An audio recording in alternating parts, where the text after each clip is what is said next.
I'm Jim Rimbach, president of CX Global Media and host of the Customer Service Weekly podcast powered by PACE, the official podcast of National Customer Service Week, where our purpose is to help you ignite CX celebration all year. Each episode, I meet with senior leaders from top brands as they share their story on how they recognize and lead the people and solutions that help their organizations to deliver a customer experience that separates their organization from others, so you can ignite your own CX celebration. And now, on to the show. Okay, CX Igniters, I am really excited today because I have the opportunity to revisit with somebody who I had the chance of interviewing a few years back when we were on site and on location at a conference. But I want to welcome you to this Customer Service Weekly podcast, which is powered by PACE, and it's the National Customer Service Week's official podcast. And so I actually have Doug Woodard with Capital One with me today, and he is the Senior Vice President of U.S. Card Operations for Capital One. Doug, thanks for being with us today. Jim, thanks for having me. Really appreciate it. Excited to be here. Oh, now I can, people can look up and find out information about you. That's easy to do. However, if you could give us a little bit of background and understanding on your role, the organization, because some people may be listening to this halfway around the world, and just a little bit of your background. Sure. Thanks again for having me. So proud to work for Capital One and serve the organization that serves our customers in our U.S. credit card business. And that's across all of our various lines of credit card businesses in the U.S. And our responsibility is to take care of our customers. And that's across any needs they have that involve any of our live agents providing terrific support across customer service, questions about fraud or disputes, customers that may find they fall behind and need some help and end up in collections, our back office and supply chain functions, really all of our terrific teams that deliver on the mission to our customers.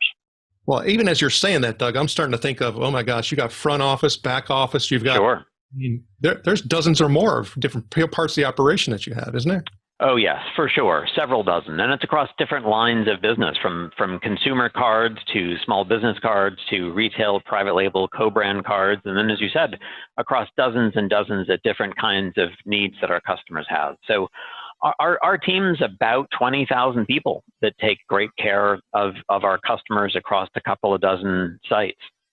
Well, and even when I think about that, for some of us who may have not had the opportunity to work in an organization of that size, while we can do things at an organizational or corporate level, really when we start talking about engaging with employees, doesn't a lot of it have to happen locally? Oh, it really does, Jim. I'm a passionate believer in that philosophy. Absolutely. I'm a firm believer in this principle of culture is transparent to your customers. And look, I think that principle is true at your favorite restaurant around the corner just as much as it is all of our Capital One operations centers. Customer service is individual. And when it comes to the service that we're providing through our operations teams, it's literally individual. It's a conversation between two people. So a lot of our focus and care and support is really around those individual conversations, both caring for the customer, but also caring for our people who care for our customers. Well, even when you're talking about that, I started thinking about an experience that I myself just had with a quasi-financial institution a couple days ago. And I started thinking about really the passion that's associated with those types of interactions. So we talk about levels of engagement and importance in a lot of the relationships that we have personally and professionally. And when you start thinking about your financial relationship, that can get very powerful and very important and riddled with a lot of emotion. So I have to start thinking about some of those different divisions and some of those different operations and the complexity of the call and the emotion and the passion that's tied into it. That whole engagement piece takes on a whole different context than it would in other groups. Yeah, it really does, Jim. We think about it the same way. And we often talk to all of our teams about the fact that, look, we're not here to answer the phone for a credit card company. We are here to help our customers in their financial lives. And those two things are really different. It really does involve oftentimes very complex emotional needs, just as it does the actual functional need at the surface of why the customer is calling us. And money is sensitive, money is emotional. And look, to your point, it's often passionate, and yet we're here having those conversations with complete strangers. And it's often involving some, aspects of a customer's life that can be, sensitive and delicate and can involve a lot of passion. So absolutely, that's another important way in which, this is very individual, and it really does matter a great deal what the culture is like and how our frontline associates, our word for employees, how they feel, because that directly translates to how our customers feel in those interactions. Well, and then so for me, I start thinking about the importance of something like, a customer service week being to your organization and different parts of the organization and its level of importance, but overall it being part of your core when you start talking about that whole customer-centric aspect. So what are some of the things that you've done in the past to celebrate customer service week? Yeah, it is an opportunity for us to pause and celebrate and appreciate our teams. And look, that's incredibly important to us every week of the year. Don't get me wrong. I think the sense of appreciation that I hope all of our associates feel every day is really important because it underpins the culture that we work to and aspire to have. But Customer Service Week is an opportunity for us to really go that extra mile to show our teams that we care and we're excited for them and about them. Our theme last year was pretty fun. It was called Wild About You. And we really went to great length to decorate our physical sites, give out care packages, note cards to our agents signed by their managers. We had themes each day. And then we work hard to make sure that we could extend that for our agents in a work at home environment. We've done work at home, long before COVID, and you really need to make sure that you're deeply engaging, culturally with the teams that are virtual just as much in the brick and mortar site. So it's about personal appreciation, it's about celebration, it's about recognizing the job that our agents do. And I like to say that, we really try to reinforce the job our frontline associates really have versus the job that it can be easy to, get caught up in. That's the difference between function and purpose, right? The function is we're here to answer questions. You answer the phone quickly and efficiently. But the thing we're really motivated by is that sense of purpose. And you use the other P word, that passion. And so Customer Service Week is also about our effort to reconnect with that passion and that purpose. It's interesting. I had the opportunity and I went back and listened to the interview that we had done a couple of years ago, and purpose was a very core word for you. It was very important, and we talked about it quite a bit. Yes. And so for me, I start thinking about how that purpose could have possibly changed since, 5 years ago we chatted and today. When you start thinking about that difference in then versus now, what has kind of stood out for you more in the way of purpose? Yeah. Well, a couple of things. One, I think what we're living through this year, clearly these are, to say the least, these are unprecedented times. And we're asking our people to do things they've never done before and do them in circumstances we never could have predicted. We were an early mover to the majority of our workforce on really very little notice, moving to work at home. And that's meant an incredible amount of change for our people. And yet it happened at the same time where our customers have never needed us more. And I think that real deep commitment to the purpose of why we're really here to help customers and the role we play in delivering ultimately on the promise that we make to our customers, that's never been more important either. But it's come at a time where our customer-facing associates have themselves been living through so much change. Purpose is important because it's that touchstone that really deeply motivates us and reminds us why we're doing everything we're doing. And so I think, Jim, that purpose has been one of the things that has sustained us through these incredibly difficult times.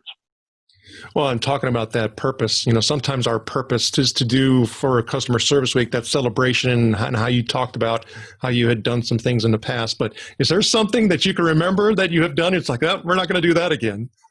Well, I don't know that anything comes out necessarily really specifically. I think if I think back to Customer Service Weeks and past lives and other companies, perhaps, I think the danger is that it becomes, it's like Mother's Day. That shouldn't be the only time you recognize mom, right? You really want to have recognition and appreciation all the time. And, I think back to, again, past lives. the danger is doing things that just seem like window dressing, as opposed to really are genuine and true, and if done well, connect back to that deep sense of purpose, which is what we worked really hard to do here. So I think my advice and my caution for other companies would be, make sure it's not the only time that you're taking that time out to say thank you and appreciate your teams. Make sure you're doing it in a way that is really genuine, and not send some kind of copied card. But how do you really show appreciation for people you care about? And that's talking about purpose, that's one of the areas of purpose that we have for doing the Customer Service Weekly, is that, hey, it can't be just during Mother's Day, right? It can't. We have to carry it forward, talking about that purpose and the connection and all of that. I mean, goodness to say, we know that we've had a chronic problem in our industry, decades long, around the whole engagement and morale and all of that. It has affected the experience that we can deliver. We know. Oh, sure. It's not just a feeling. We have data that supports that. So being able to carry that spirit all year long is vitally important. So when you start thinking about that, and looking at what we have to do differently from those past lives, where proximity is a bigger issue, we are more remote than ever before, and it's going to stay that way. What are you going to do differently now? Yeah. Well, I think a couple things come to mind. One is that I think that companies that do this really well, and I would really like to count Capital One among them, it is the persistent way in which you reinforce that sense of purpose. It's the persistent way in which you reinforce your values as an organization. It's the way that you reinforce the values that you aspire to apply in every customer interaction. I think it's that consistent and persistent approach to that positive reinforcement that is incredibly important. But when so many companies have distributed on no notice their workforce to work at home through COVID, I think that positive reinforcement is all the more important right now. And so let me just give you a concrete example of what we do. As a leader, I really believe in the power of storytelling. And so one of our programs is we have a weekly story we tell. We have a program called Everyday Heroes. And we tell a different story just about every single week of the year. We take the holiday weeks off, but otherwise it's every single week of the year. And we select a story that is amazing and inspiring and is emblematic of the kinds of experiences that we aspire for every customer-facing associate and every customer to have with each other. And, we really curate these stories really carefully. I like to say that we try to find the stories that will give people pause to say, well, gosh, they picked the story that's the extreme. I couldn't have done that. No, we're picking these stories so intentionally because we want to not just inspire, but we want to, if you will, challenge how everyone thinks about their interaction with a customer. We believe that every one of our associates has an opportunity to touch a life. It may not be every call, but boy, I believe it is every associate has an opportunity to touch a life. So these everyday hero stories are about holding up these examples that represent our values, that represent the kinds of experiences. And so inspiration, engagement, reinforcing with concrete examples, using the power of storytelling to connect back to that purpose, to remind everyone what we're here to do, and then celebrate the heroes every week. Those are some of the ways in which we're doing that all of the time. Okay, so I'm not going to put you on the spot, because for somebody that is actually representing several thousands of employees, if you were to say that there was one particular story that stood out and you talked about that, that might be unfair. But let me put this one out there. Is there a time where you received feedback from somebody, an agent, even a customer, about, one of these stories that has made a difference for you? Oh, sure. I think it is some of the stories that touch us on a very deeply human level, where it has been an example of, you mentioned it, Jim, in our exchange a few moments ago about, the nature of these phone calls can be really passionate. And sometimes the backdrop for that phone call can be things that are deeply personal. And so it's that reality where we sometimes look at some of those stories and say, is this a story we can share with tens of thousands of people? And we remove the customers' names, of course, as you would expect in those kinds of cases. And it's the feedback that we'll get sometimes from agents that will say, I didn't know I could do that. And giving someone that kind of pause, that moment of reflection, boy, that's really one of the opportunities of these stories, because that says to us, we're getting through. I mean, all of us have so much information that comes at us in our jobs. And I think that's why storytelling can really be such a standout, powerful leadership tool to reinforce those cultural those values, those pillars that we aspire to see in every one of our interactions. So it's when an associate says that a story gave them pause, that they had a call like that and didn't think of approaching it that way. Those are really important moments we know we're getting through. Oh, most definitely. But when I think about the ideas and the thoughts and how you actually carry that CX that celebration and ignite that customer experience, passion and improvement all year long, there's a lot of misconceptions, and things that you found that really just don't work. Is there something that stands out to you in that vein? Yeah. I think the one that comes to mind most, Jim, is I think it's very easy in what we do for a living to be incredibly wrapped up in the function we play and lose sight of purpose. So I'm gonna stick with that theme, but let me explain it. The function we provide is so important, and we all have lots of metrics that tell us how the function's going. What's our service level? What's our average speed of answer? What's our abandon rate? What's our average handle time? What's our callback rate? I mean, my gosh, we have an incredible amount of metrics, all of us. And we understandably get really focused on the functional outcomes. And we measure those functional outcomes lots of ways. For me, Jim, the myth, is really around that you can design an experience that is benchmark worthy, that is legendary worthy in the halls of customer service by focusing on the functional alone. And I just don't believe you can. I think that the function is important, and maybe that's the thing that a lot of us identify with being held accountable for most of our day-to-day. But boy, I really think that the thing we're really here to do is to design experiences to solve the emotional needs of our customers as much as humanly possible, to identify those emotional needs. And, that really gets at the things we've talked about here already, which is, what's the feeling you want your customers to come away with from those experiences, and how you design for the emotional needs of the customers, not just the functional. The functional metrics matter. We're all held accountable to them. But the role that culture and values and purpose and emotional need and satisfying those emotional needs play, I think those are the real differentiators when it comes to service delivery. So as you were talking, and even going back and looking at or listening to our previous interview, I mean, you were basically describing you yourself being more of a servant leader.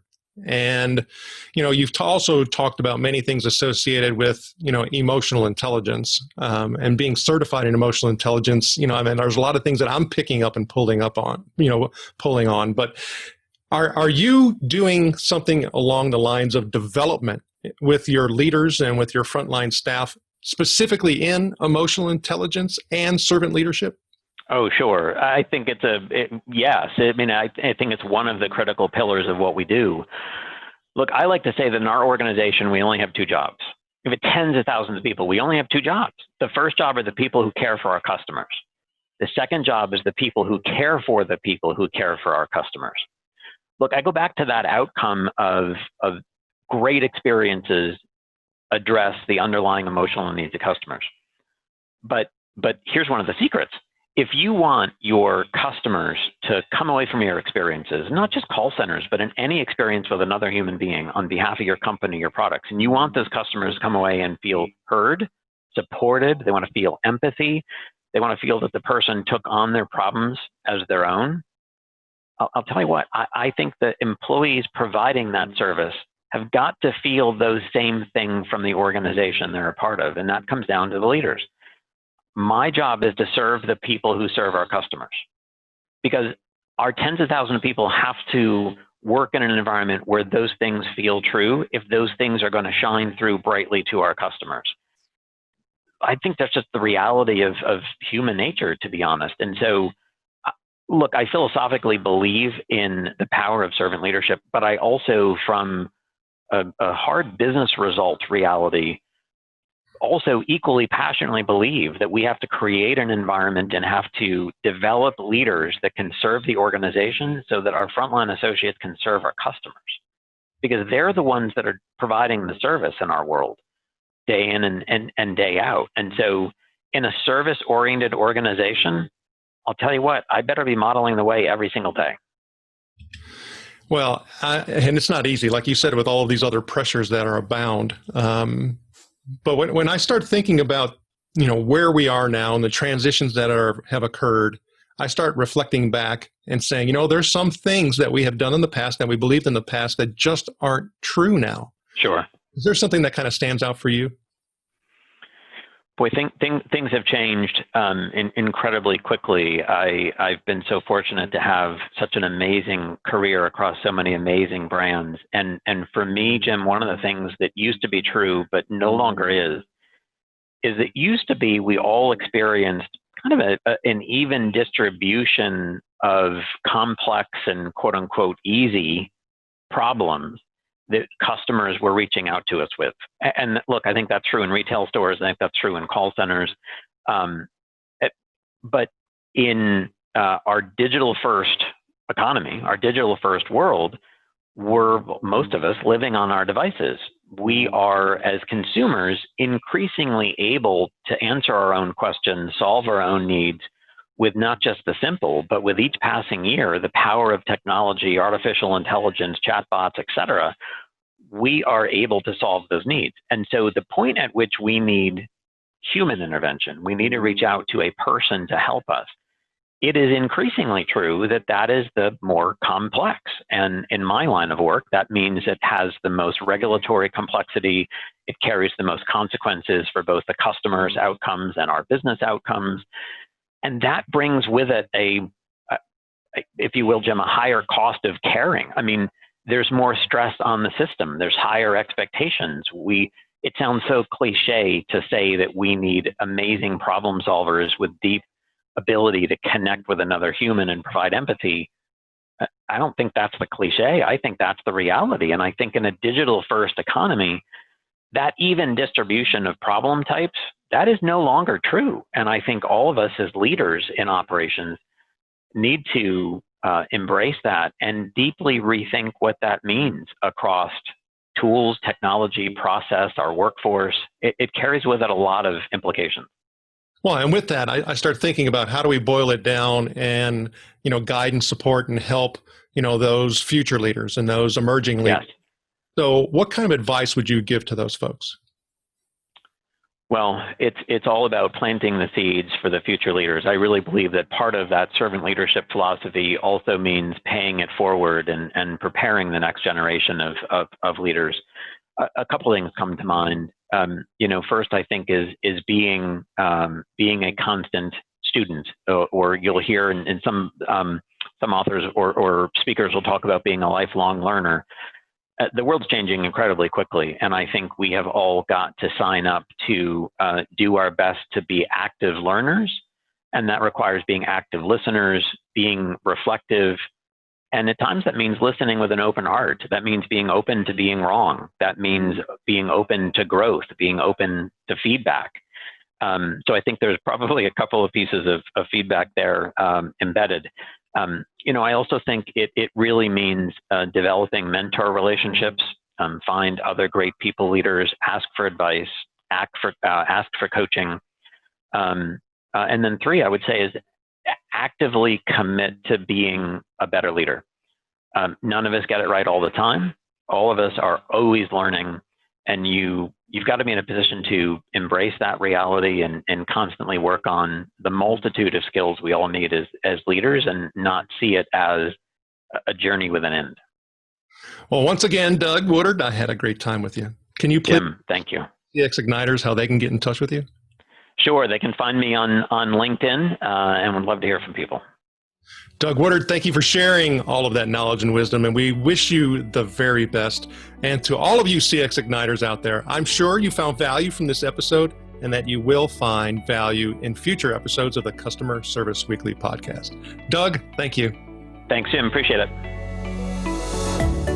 Thank you for listening to the Customer Service Weekly podcast. Please rate, review, subscribe, follow, and share the Customer Service Weekly podcast, and register for a free membership at customerserviceweekly.org to get the latest updates on how you can help ignite the CX spirit everywhere.